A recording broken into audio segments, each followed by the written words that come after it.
My beautiful souls, I hope you have had an amazing week. The sun has been sublime up here in Queensland, and I hope you have had a period of being kind and gentle to yourself in the wake of last week's sharing in doing mirror work and forgiving yourself and being proud of yourself and creating something beautiful each day with yourself. I hope that's been going well. I did that for about 3 or 4 months. So stick at it if it's working for you. And if you're finding resistance, I'm going to invite you to explore that a little bit harder. Because often when we resist things, we are on the verge of a breakthrough. So stick with it if you can. This week, I wanted to share with you, and this is just going to be me sharing my journey. And if it resonates, great, give it a try. If it doesn't, let it go. But I wanted to share with you my journey around finding my voice and how I created, and the responsibility I'm sharing with you around how I created a dynamic where I attracted people who needed me to be their support person. Uh, but they didn't have the capacity necessarily, most of them, to be the same in return. And to distill it down quite quickly and quite powerfully, it's a form of manipulation when we give in order to receive, when we put ourselves in a position where we give and have an expectation that people give back. It's easy to do when we have close friends and we're always there for them and they lean on us. It's easy to expect them to do that in return. But when we give, some of us give to a level that most people can't handle, they can't handle giving to that level because we abandon ourselves so much that we give so much of ourselves to help other people that anyone else would struggle to give that same level of attention and time to somebody. We then feel like we've been, I guess, shortchanged or not supported or not cared for. And it's a really toxic cycle. It can be perceived like I'm always giving. We can virtue signal how much we do for others. But when we're doing it with the expectation that we get something back, it's not giving, it's manipulation. And that was a tough pill for me to swallow and to realize that as much as I gave to other people, it served me to fill the role of being a carer for someone because that's what I deeply wanted myself. So if I gave it to others, then I would get that in return. But what I was doing was abandoning myself in order to give so much to other people. I was doing the opposite of what the little person in me needed. The little person in me who didn't feel like they were, emotionally supported and protected. I was doing that for others, but not for myself.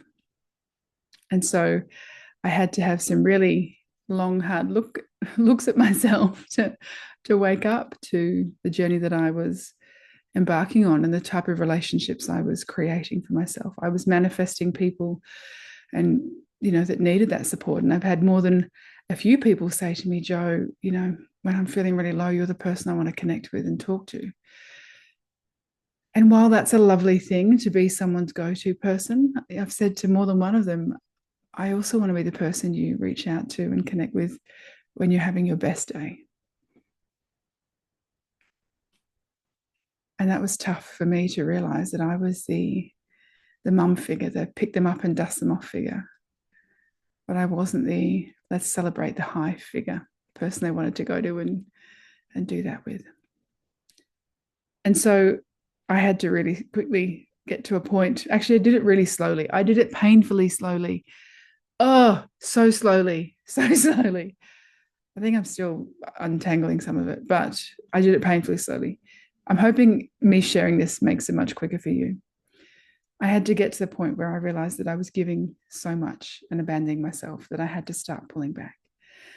And in the beginning, as someone who is an empath, that can feel like withholding. And as someone who is so conditioned and so well versed in the art of giving to others, holding back and giving to myself felt like I was being selfish. And that was another interesting journey in itself.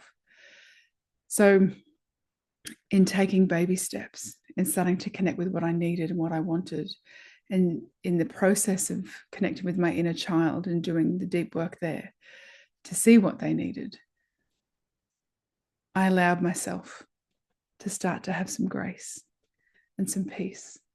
I allowed myself to start to see what relationships were reciprocal, what relationships were willing to grow with me as I shared, and as I sometimes really poorly and unresourcefully and slightly demandingly shared what I needed. As I softened into my vulnerability and moved forward. And the vulnerability was a big one. As I softened into relaxing the hyper independent part of myself, to allow the authentic self that wasn't needing to be in fight or flight to step forward, to allow her to step forward and say, hey, I really value this connection, but I'm just noticing that there's a bit of an imbalance here. Wondering if we can talk about that so we can both feel supported and safe. As I allowed myself to be vulnerable and have those conversations in a more graceful, humble way. Those relationships where the people were wanting to see me shine and be the best version of me and were happy for me to be however I needed to be and didn't need me to be a mother figure or didn't need me to be their support person. Those relationships have grown and deepened tenfold. Unfortunately, most of my friendships over the last 5 years have dissolved or significantly changed form. And it's been done with love.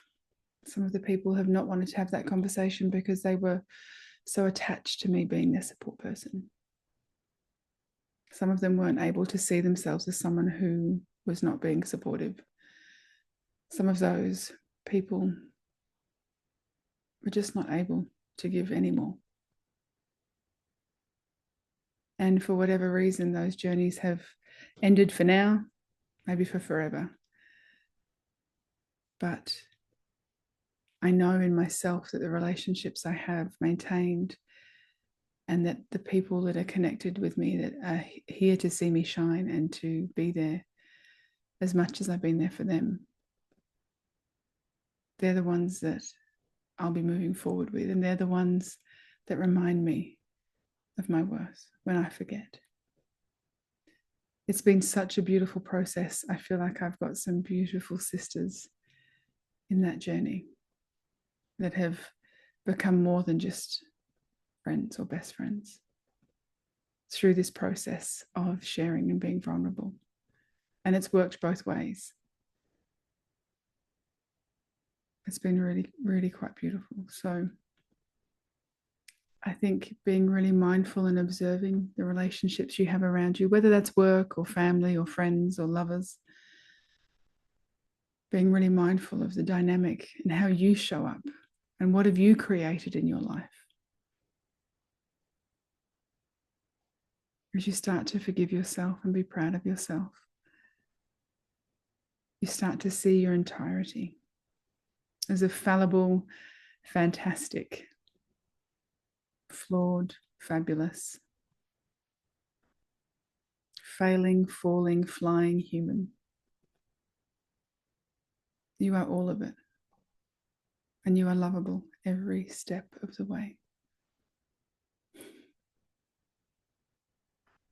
And if ever you feel like you don't have any friends, if ever you feel like you are completely alone, I invite you to go and connect with nature. If ever you feel disconnected from your purpose,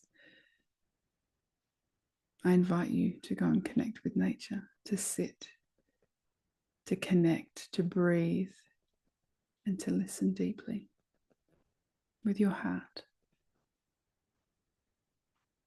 Allow yourself to feel supported by nature, by Mother Nature. She holds you. You step on her every day. Her trees provide shelter and shade. Her birds welcome the sun and bid it farewell at the end of the day.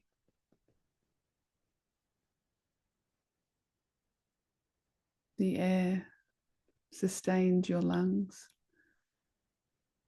and the water sustains your body. You are so supported by nature. So if all else fails and you are completely lost and wondering who you are, where to go, and what to do, I invite you to go and sit with your greatest mother and listen. Listen deeply. And have a long, hard look at yourself. We create our life. Everything we want, we can have. I know it sounds far-fetched. I'm still sitting in the space of that journey, but I have come so far. And I truly, when I feel like I'm deserving and worthy of something, it shows up. Truly.